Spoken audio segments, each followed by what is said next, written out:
السلام علیکم ورحمۃ اللہ وبرکاتہ۔ امید ہے کہ آپ تمام بچے خیریت سے ہوں گے۔ اعوذ باللہ من الشیطان الرجیم، بسم اللہ الرحمن الرحیم۔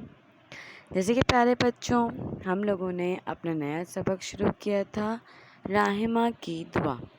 اس کے ہم نے نئے الفاظ پڑھے تھے۔ آج ہم پڑھتے ہیں سبق کی جانب۔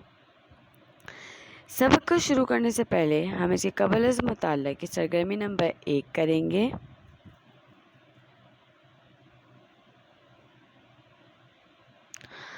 آپ کو کھانے میں کیا پسند ہے؟ فہرست بنائیے۔ پھر اس فہرست میں ان چیزوں پر صحیح کا نشان لگائیں جو صحت کے لیے مفید ہیں۔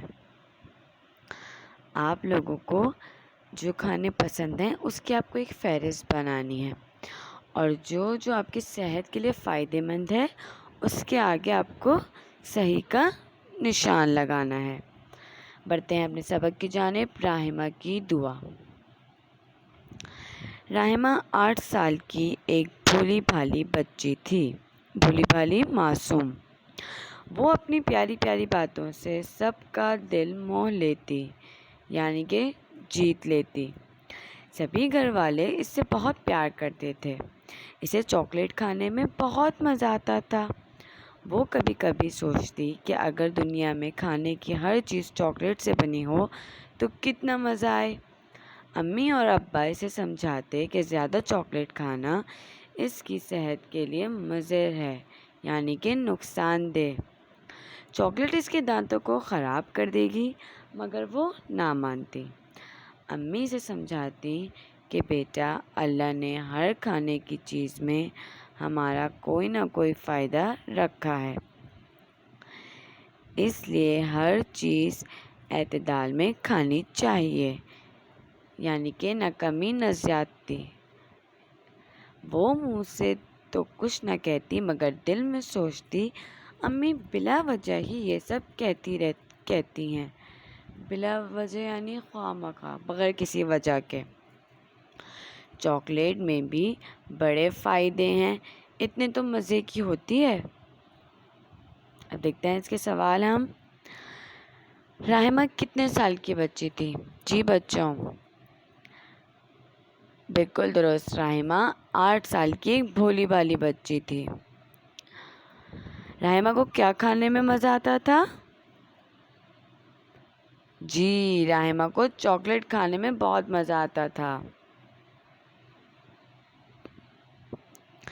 ایک دن اس کی دعائیں رنگ لائیں۔ وہ سو کر اٹھی تو کیا دیکھتی ہے کہ کھانے کی میز پر ہر کھانے کی چیز چاکلیٹ سے بنی ہے۔ روٹی بھی چاکلیٹ کی، سالن بھی چاکلیٹ کا، سلاد بھی چاکلیٹ کا، اور چٹنی بھی چاکلیٹ کی۔ حد تو یہ کہ پانی کے گلاس میں بھی پانی کی جگہ چاکلیٹ بھری تھی۔ اس کی خوشی کا کوئی ٹھکانہ نہ تھا۔ کھانا کھانے کا تو آج مزہ ہی الگ تھا۔ اس نے اتنی رغبت سے کھانا اس سے پہلے کبھی نہ کھایا تھا۔ رغبت یعنی شوق۔ اس نے خوب پیٹ بھر کر کھانا کھایا اور اپنی امی کا شکریہ ادا کیا۔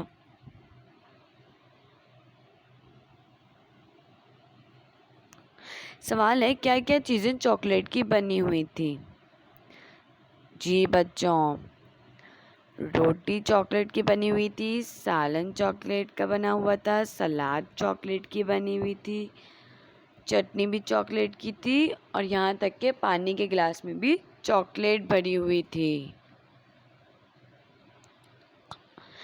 رات کے کھانے پر کیا دیکھتی ہے کہ پھر ویسا ہی انتظام ہے۔ انتظام مانی بندوبست۔ وہ خوشی کے مارے پھولے نہ سما رہی تھی، مگر جب وہ کھانا کھانے لگی تو اسے لگا کہ اس سے کھانا کھایا نہیں جا رہا۔ وہ کچھ عجیب سا محسوس کرنے لگی اور اس نے امی سے پانی مانگا۔ امی بولی، بیٹا پانی تو نہیں ہے، تمام بوتلوں میں جو پانی تھا وہ چاکلیٹ میں تبدیل ہو چکا ہے۔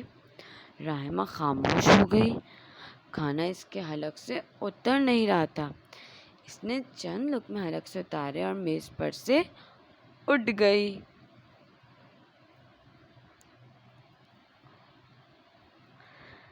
ناشتے کی میز پر پھر وہی منظر دیکھ کر راہمہ پریشان ہو گئی اور بولی، امی مجھے انڈا اور پراٹھا کھانا ہے۔ امی بولی، لو بھائی، اتنی مشکل سے تو تمہاری دعا قبول ہوئی ہے، اب جی بھر کر ساری عمر چاکلیٹ کھاؤ۔ راہمہ رونے لگی اور بولی، اللہ تعالیٰ مجھے پیاس لگی ہے، مجھے پانی پینا ہے، مجھے انڈا پراٹھا کھانا ہے، مجھے آلو کھانے ہیں، مجھے گوشت کھانا ہے۔ ایک دم امی کی آواز آئی، راہمہ کیا بڑبڑا رہی ہو، اٹھو بیٹا، اسکول کا وقت ہو گیا ہے۔ بڑبڑانا یعنی وہی منہ میں چھپ کے کچھ بولنا۔ منہ دھو کر آؤ، انڈا پراٹھا ٹھنڈا ہو رہا ہے۔ راہمہ ہڑبڑا کر اٹھی اور آنکھیں ملنے لگی۔ ہڑبڑانا یعنی کہ گھبرا جانا۔ تھوڑی دیر میں وہ سمجھ گئی کہ وہ خواب دیکھ رہی تھی۔ اس نے اللہ کا شکر ادا کیا اور جلدی جلدی منہ دھو کر کھانے کی میز پر پہنچی۔ پہلے ایک گلاس پانی پیا اور اللہ کا شکر ادا کیا، پھر انڈا پراٹھا خوب مزے لے کر کھایا اور بولی، اللہ نے ہمیں کتنی اچھی اچھی نعمتیں دی ہیں نا امی، جیسے یہ پانی، انڈا اور پراٹھا۔ اس کی آنکھیں چمک رہی تھیں اور امی اس کی جانب حیرت سے تک رہی تھیں، یعنی کہ حیرت سے راہمہ کو دیکھ رہی تھیں۔ انہیں سمجھ نہیں آ رہا تھا کہ آج راہمہ بدلی بدلی باتیں کیوں کر رہی ہے۔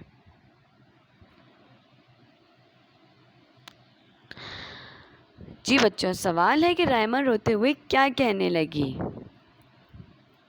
جی، راہمہ رونے لگی اور بولی، اللہ تعالیٰ مجھے پیاس لگی ہے، مجھے پانی پینا ہے، مجھے انڈا پراٹھا کھانا ہے، مجھے آلو کھانے ہیں، مجھے گوشت کھانا ہے۔